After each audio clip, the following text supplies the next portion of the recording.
I started fishing probably as soon as I could walk. It was really a family endeavor. Everyone in my family went fishing, and we weren't big on the boat thing. I mean, we had a couple canoes, but we had a lot of opportunity to fish streams and ponds and lakes close by our home, and we normally did that from the bank.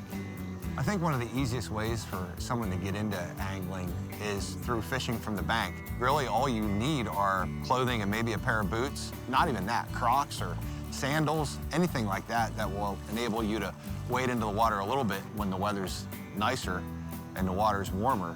Bank fishing is a good opportunity for anyone who doesn't want to spend a whole lot of money on boat maintenance or other types of gear, or someone who has a limited amount of time to fish. For example, when I get off work, I can run down to the local pond, fish from the bank, and get 45 minutes or an hour of fishing in and get my fix for the day and not have to put a whole lot of time or effort into it. Bank fishing can be as simple as you want it. Typically, from the bank, you're going to be fishing for panfish or bass, maybe trout. Any of those species don't require a whole lot of gear.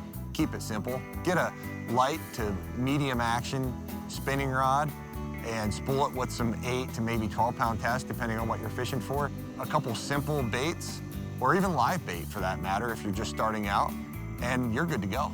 Even when you're fishing from the bank, there's spots that are going to be better than others, and it really relates to how fish use structure in the water, that being rocks, wood, cover, weed beds, all those things, docks, bridges, bridge pilings.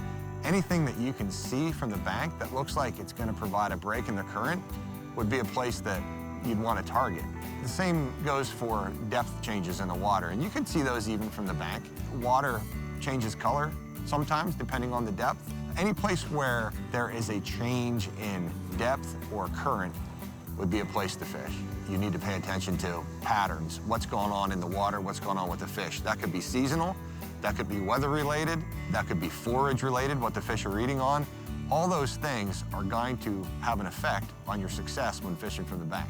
When you're fishing from the bank, typically you want to be mobile. I prefer to have just a simple little sling tackle pack, certainly something that does not encumber my travel, does not encumber my fishing. I can take it with me and I can be mobile so I can cruise the bank, look for those better spots, changes in structure, changes in water depth, and not be tied down to a whole lot of gear.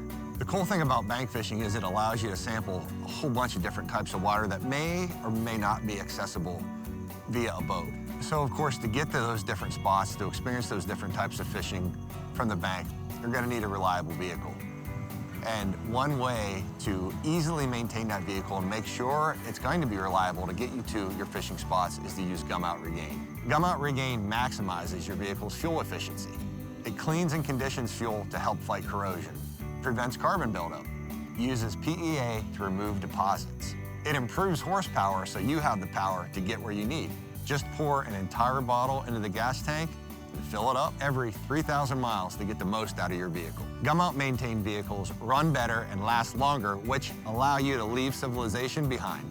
I want to spend as much time fishing as possible. I don't really want to spend a whole lot of time or effort maintaining my vehicle, and that's what's cool about Gumout. Gumout Regane allows you to have a great fishing trip, have that peace of mind that when you are done fishing, you can get in your vehicle and make it home safely.